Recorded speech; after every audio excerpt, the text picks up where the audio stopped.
got Dr. Nick Begich for most of the hour. We're going to be taking your phone calls right now, but you were going to, when we hit the break, you were interrupted by that. Tell us specifically, you were getting into the value of the Prudhoe Bay proven reserves, a tiny area in Alaska.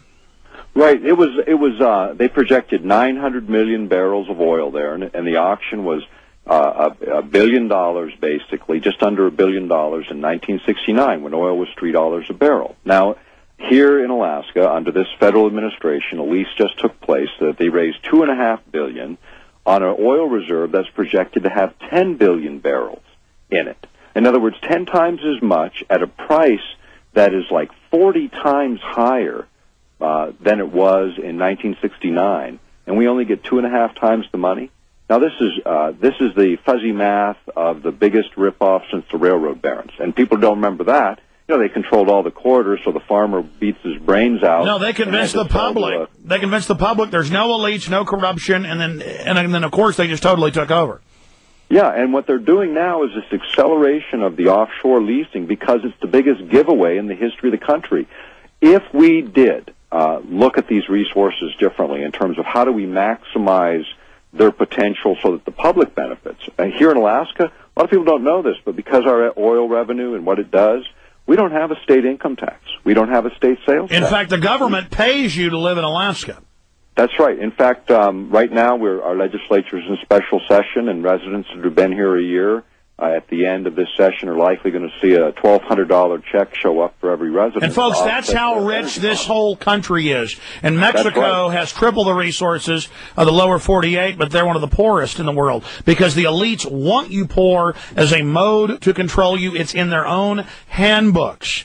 You know, the public resources are enough to supply the national treasury, retire the debt, eliminate income tax for individuals, and tax corporations when they use public resources. But instead, we have a Federal Reserve that has set up a system where it's impossible to get out of debt. For money to be created, debt is created. It is a total fraud. Let's go to the calls. Right. Mason in Florida, Rusty, James, and others. Go ahead, Mason. Hello, can you hear me? Yes, I can. Okay, hey, Alice, I've been wanting to call in for a while, but I'm only 17. I live in Florida. When I first found out about this, I thought, not to be rude or anything, but I thought you were crazy and my friend was crazy. Once I saw Endgame and looked everything up, I found out, but ever since then I've been trying to wake people up, but it's basically been like you're some crazy conspirator, you're in some fantasy world. Hey, listen, I got neocons who on their own websites, because they send me their links, are in the military, and they say the dollar's not devalued, everything's fine. Dr. Begich, what is, I mean, it's like people are in a spell, at least some of them, where they cannot face reality. It seems to be more than denial. I mean, is it that they're so invested in lies they can't admit they were wrong? Yeah, I think that's a lot of it, and it's that idea of never concede a point, and most people never analyze a point, and they bank on that. Well, when people are suffering, and this is what they're not banking on, and people are suffering in this country, and the inflation hasn't even started, I mean, the worst is yet to come, and that in and of itself, although we hate to see it happen, is what it takes sometimes to wake up the American public. And you can say it, I can say it, you can say it, I can say it, we told you so. Yeah, absolutely. And yet the hope is still there because it's not over until it's over, and we still have a chance to take this republic back. And that's the thing. And I think people are feeling this all over the world. When I travel quite a bit. I run into this in Europe. I run into it every place. And when you start to think about it, it's just a different spin on the same formula, which is to enslave the public, to be dependent when we used to be independent. And in this century, we should be independent. Our technologies offer us the potentials that are just incredible. I mean, the solutions are already here. We just need a different political will to bring them into reality. All right, on the InfoWars streams, we're going to skip this break, too. Stay there, Mason. Calls, everybody. We're going to continue right now.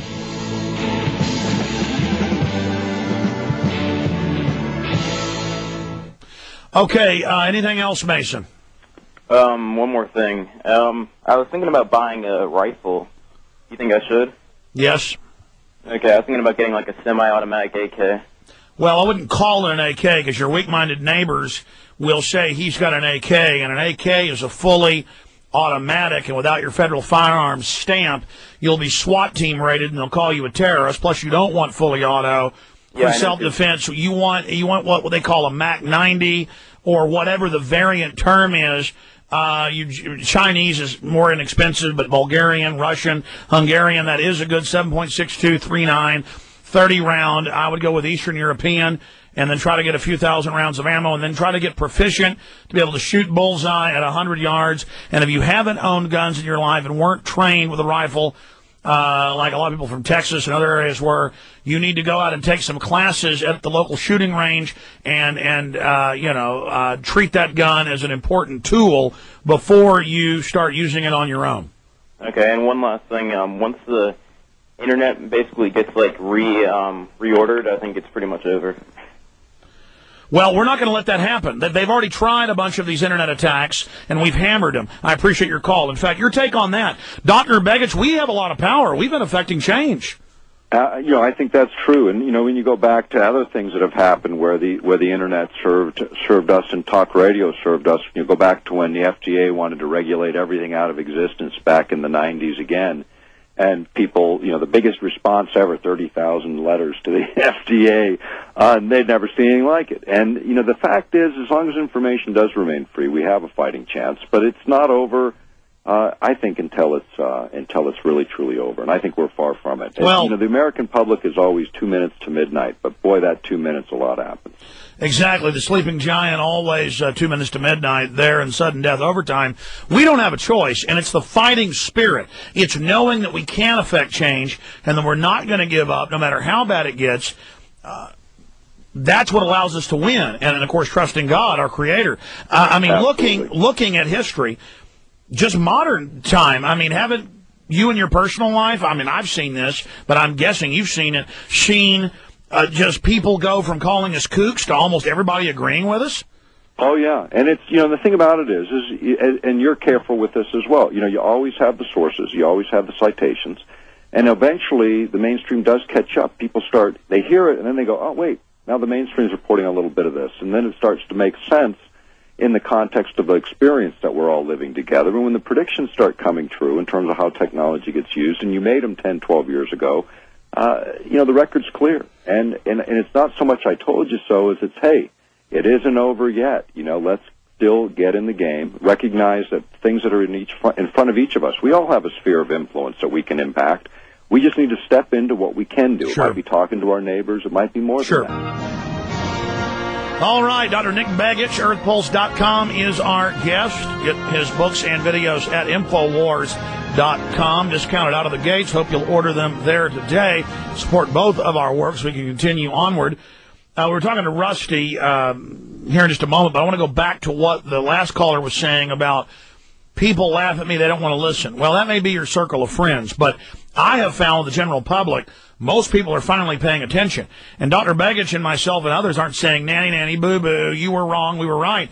It's like, hey, it's okay, it's not too late. Now join us. We got to fix things quick. We have a very wicked, very ruthless elite in control, extremely psychopathic, very unstable, very intelligent and inbred, but very dangerous, like hybrid dogs. Or hybrid horses, they can run real fast, but they'll bite you in their nuts. This is what we're facing. And before we go back to the calls, well, let's go to calls, but don't let me forget, Dr. Begich. I want to get your view on the elite's endgame. From their documents, from their source research, you are a big stickler on this. What you believe they want to build, what type of world they want to construct when they talk about a matrix-like grid before you leave us. But right now, let's go to Rusty in Arkansas. You're on the air, Rusty. Hey, Alex, I just wanted to first come out and say I apologize the way my call went last Friday when I called in, and just want to tell you I'm sorry about that. I didn't mean for you to get on the rant and go the way that it went. Well, don't apologize for calling in, sir. Go ahead. But I'm an info warrior as well as the rest of the callers, and we're out there pumping out CDs and trying to get out there and inform the public the best way we can. And I just want to call on all of you to remember Alex in your prayers if you're a spiritual person, and all of the guests, remember them in prayers as well. For your guest today, I just wanted to ask where he thought that the antivirus software companies might end up going due to the fact that they won't be needed with internet too. And with all the internet security software providers and everything that are out there now, basically when they go to this net neutrality system, there won't be a need for it. Well, let me just say, even on their grids, you're still going to have viruses and things. So in fact, they're going to have more of that. And virus software companies have been caught before making the viruses. So, don't worry, the viruses won't be going away, Dr. Begich. Yeah, that's true. In fact, most people don't know this. In fact, I think it's going to be used in the propaganda. It's going to be because terrorists, and China in particular, have basically gone in and analyzed every commercial and every governmental site. As far into it as even the Joint Chiefs of Staff have been hacked.